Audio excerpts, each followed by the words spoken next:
सीतापुर अपर police महानिदेशक व उत्तर प्रदेश राज्य सूचना आयुक्त ने किया वृक्षारोपण। ममता चैरिटेबल ट्रस्ट के द्वारा हरगांव थाना क्षेत्र के कटका बाजार में राष्ट्रीय क्रांति दिवस के अवसर किया गया वृक्षारोपण, जिसके मुख्य अतिथि अपर पुलिस महानिदेशक लखनऊ जोन व अध्यक्षता राज्य सूचना आयुक्त किरण बाला चौधरी ने किया। हरगांव विकास खंड के हरगांव दतेली मार्ग पर स्थित कटका बाजार में ममता चैरिटेबल ट्रस्ट लखनऊ के द्वारा वृक्षारोपण राष्ट्रीय क्रांति दिवस के अवसर पर किया गया, जिसमें मुख्य अतिथि अपर पुलिस महानिदेशक लखनऊ जोन SN साबत थे। कार्यक्रम की अध्यक्षता विशिष्ट अतिथि राज्य सूचना आयुक्त किरण बाला चौधरी ने किया। इस समारोह का आयोजन ममता चैरिटेबल ट्रस्ट लखनऊ के अध्यक्ष ट्रस्टी राजीव कुमार मिश्रा ने किया था। कार्यक्रम के आयोजक अमरजीत सिंह उर्फ बाटू सिंह थे। कटका बाजार में अतिथियों के द्वारा फलदार व छायादार पौधों का रोपण बाजार की जमीन पर किया गया। कार्यक्रम में अरुणेश त्रिपाठी, अनूप रस्तोगी, सुमित शुक्ला, जीतपाल सिंह, दीपक यादव प्रधान प्रतिनिधि कटका, शिव प्रकाश सिंह उर्फ सोनू प्रतिनिधि सदस्य जिला पंचायत लालता प्रसाद वर्मा, सुरेश वर्मा, राम प्रसाद यादव, धर्मेंद्र यादव, अमर सिंह, प्रदीप मिश्र, राजेश कुमार आदि भारी संख्या में क्षेत्रीय व गणमान्य नागरिकगण मौजूद रहे। हम सबके प्रेरणा स्रोत मार्गदर्शक अपर पुलिस महानिदेशक लखनऊ जोन श्री SN साबत साहब, राज्य की सूचना आयुक्त माननीय किरण बाला चौधरी जी, इस कार्यक्रम के हेतु और निमित्त मेरे भाई श्री राजीव मिश्रा जी, जिन्होंने मुझे लक्ष्मी पुत्र कहकर के विदा लिया। शब्दों का कुछ हेर फेर हुआ, लेकिन मैं उनकी भावनाएं समझता हूं कि वो किस भाव से कह रहे थे। ये हम सबका विशेष सौभाग्य है कि हमारे दोनों अतिथि लखनऊ से चल करके यहां हम सबके बीच आए। वस्तुतः हमारे जो ADG साहब हैं, हम सब उनके शायद इस कार्यक्रम में उन्होंने आकर के शिरकत की। हम आभारी हैं राज्य सूचना आयुक्त सुश्री किरण बाला चौधरी जी के भी कि उन्होंने भी इस कार्यक्रम के लिए अपना समय निकाला। श्री राजीव मिश्र ने जो ये ट्रस्ट बनाया है, ममता चैरिटेबल ट्रस्ट, ये अपनी धर्मपत्नी की स्मृति में बनाया है। मुझे याद है जब उनकी जीवन लीला समाप्त हुई थी, बहुत दारुण दृश्य था।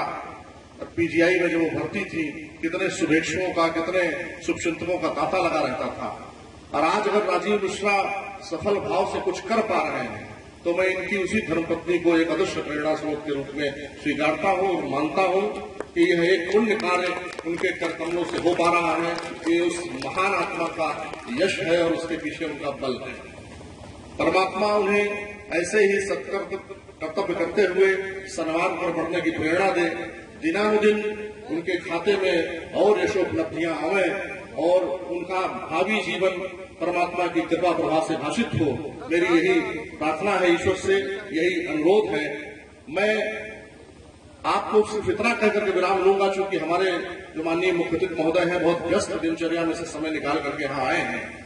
हम सबको ये प्रयास करना चाहिए, खासकर कोरोना काल में ये दिखाया गया कि मनुष्य के जीवन का क्या मूल्य है और आपके संबंधों का क्या मूल्य है। बहुत बड़े बड़े पद प्रभाव राजीव मिश्रा जी के द्वारा उठाया गया है। मैं उनका अत्यंत साधुवाद देता हूं, उनका सभी सहयोगियों का।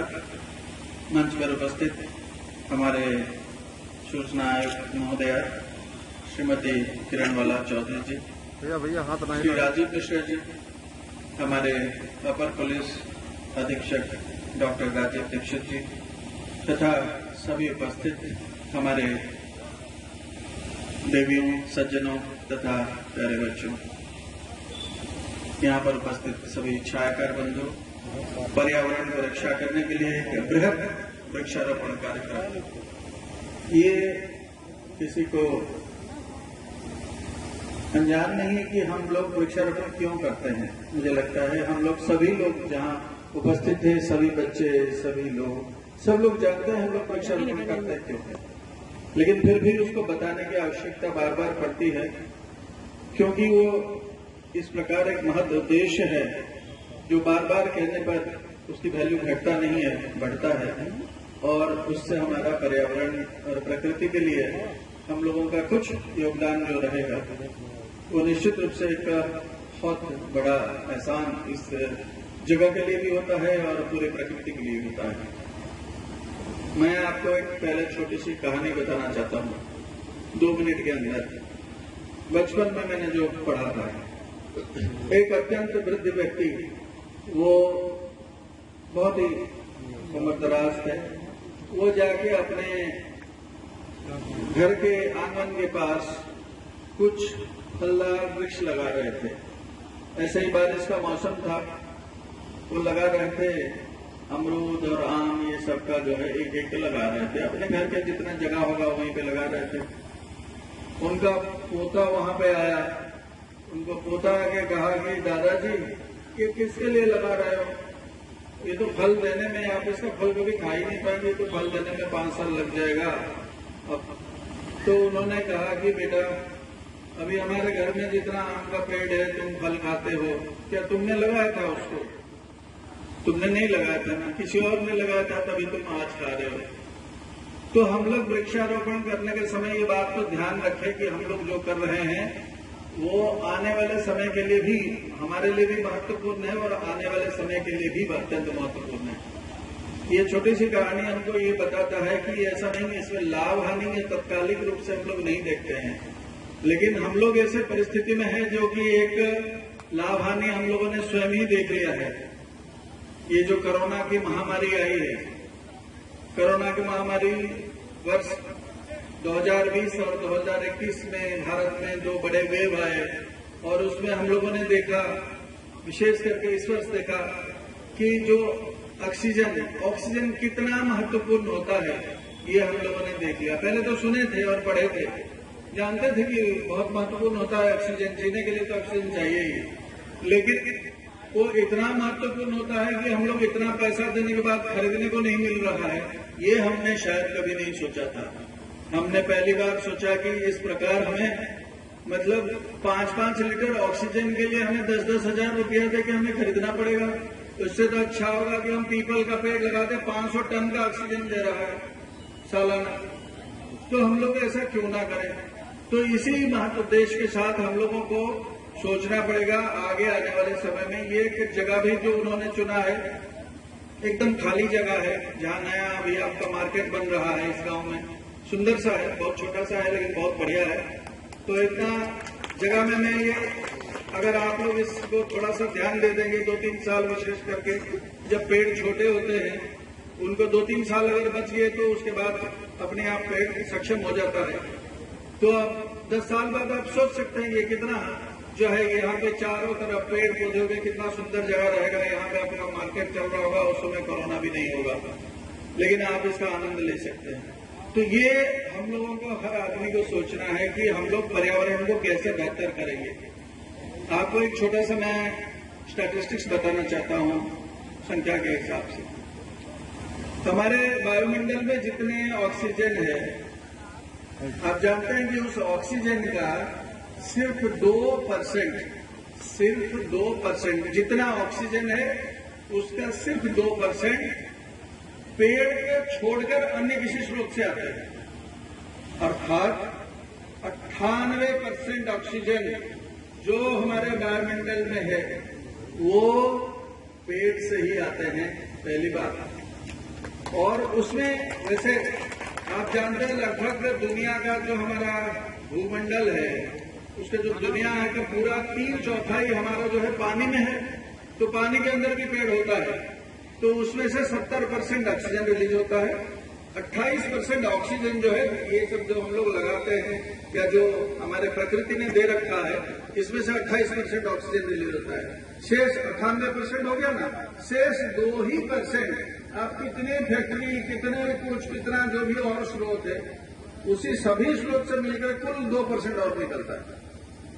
तो पेड़ हमारा कितना महत्वपूर्ण है आप देखें, और इससे आपका बारिश में फर्क पड़ता है, आपका जमीन का वाटर रिटेंशन में फर्क पड़ता है, आपका जो है जो सॉइल कंजर्वेशन है, जो मृत्तिका संरक्षण है आपका, उसी से वो धो नहीं जाता है, टॉप सोइल जो है बारिश में क्षय नहीं होता है, तो उससे फर्क पड़ता है। हर चीज में फायदा ही फायदा है। बस सही जगह पे लगाइए, उसको बचा लीजिए। जो शपथ आप लोगों ने आज लिया है, राजीव जी ने जो शपथ दिलवाया है, इसको मैं चाहता हूं कि आप लोग इसको जरूर याद रखें और इसको निभाएं। मैं सबको बहुत बहुत शुभकामना देता हूं। ममता चैरिटेबल के वृक्षारोपण कार्यक्रम में आप यहाँ आई हैं कटका बाजार में, आप जनता को क्या संदेश देना चाहती हैं? मैं जनता को यही संदेश देना चाहती हूँ कि माननीय राजीव जी की ममता चैरिटेबल ट्रस्ट ने जो काम कर रही है उसको हमें और आगे बढ़ाना है, क्योंकि इस कोरोना काल ने हमें समझा दिया है कि इन वृक्षों का क्या महत्व है। मतलब जो हम लोग वृक्ष काट रहे थे, सिर्फ काट रहे थे और लगा नहीं रहे थे, तो इसने हमें फिर धरती पर ला दिया है, हमें धरती से जोड़ दिया है। इसलिए हम लोग के लिए ऑक्सीजन बहुत आवश्यक है। हम कृत्रिम ऑक्सीजन कितनी बनाते, कितने लोगों के घर उजड़ गए इसी ऑक्सीजन के कमी की वजह से, कितना त्राही अप्रैल के माह में हुआ है। इसलिए ममता चैरिटेबल ट्रस्ट जो ये कार्य कर रही है, ये बहुत महान, बहुत इतना अच्छा यज्ञ कर रही है, जिसमें हम सबकी आहुति, यदि एक जो इन्होंने पेड़ लगाए हैं उसमें हम उनको पालन पोषण भी कर लें, एक वृक्ष की हम जिम्मेदारी ले लें, तो आगे हमारा भविष्य और हमारी धरती और बिल्कुल धरती हरी भरी हो जाएगी, ऑक्सीजन से पूरी हो जाएगी। हमें कोई बीमारी, कोई कोरोना, कोई भी चीज हमें मात नहीं करेगी। हमारी यूनिटी, हमारी जो क्षमता कम हो गई है वो भी हमारी बढ़ेगी। इसलिए हमें बहुत जरूरी है ये ममता चैरिटेबल ट्रस्ट के साथ हाथ में हाथ मिला के काम करना है और इस ऑक्सीजन और इस यज्ञ में हमें अपनी पूरी आहुति देनी है। धन्यवाद। ममता चैरिटेबल ट्रस्ट का जो वृक्षारोपण का लक्ष्य है 1 लाख वृक्षों का, अब तक कितने वृक्ष लग चुके हैं और हमारे हर गांव क्षेत्र की जनता को वृक्षारोपण के संबंध में क्या संदेश देना चाहते हैं? देखिए, ममता चैरिटी ट्रस्ट ने जब दूसरी लहर आई थी और जब ऑक्सीजन की कमी हो रही थी और जो हमारी ओरिजिनल ऑक्सीजन है, पीपल है, बरगद है, नीम है, उससे ऑक्सीजन मिलती है और हमको ऑक्सीजन खरीदनी पड़ती थी, लाखों रुपए देकर आदमी को बचा नहीं पा रहे थे और पैसा इतना था, आदमी पैसा देने को तैयार, ऑक्सीजन नहीं थी। आज जो पेड़ कट गए हैं, ममता चैरिटी ट्रस्ट का संकल्प था 1 लाख पेड़ लगाने का, लेकिन वो संकल्प हमने पूरा किया। 1 लाख से ज्यादा पेड़ हमने लगाए हैं, लेकिन मैंने 4 पेड़ों को जो कहा था वो लगाया। मैंने पीपल का पेड़ कहा था, बरगद का पेड़ कहा था, नीम का कहा था और एक फल का कहा था। क्योंकि फल का एक पेड़ ऐसा है, आज गौरैया जो है वो विलुप्त होती जा रही है, चिड़िया दिख नहीं रही है। अगर उनके पास फल होगा, वो होगा, खाएंगी तभी वो दिखेंगी। और मैं एक चीज और एक उदाहरण लेता हूँ, हर बार मैं देता था कि मैं एक गिलहरी पाला, पिंजड़े में वो भाग गई और एक तोते को पिंजड़े में रखा, वो उड़ गया और पेड़ लगाया, ये दोनों आ गए। इसलिए मैं चाहता हूँ कि हर व्यक्ति एक पेड़ जरूर लगाए, ये ममता चैरिटी ट्रस्ट का संकल्प है। और जो पेड़ लगाए वो शपथ ले कि अगले साल उसका जन्मदिन जैसे बेटे का जन्मदिन करते हैं और उसे पेड़ का जन्मदिन करेंगे। इतनी बात कहकर अपनी वाणी विदा।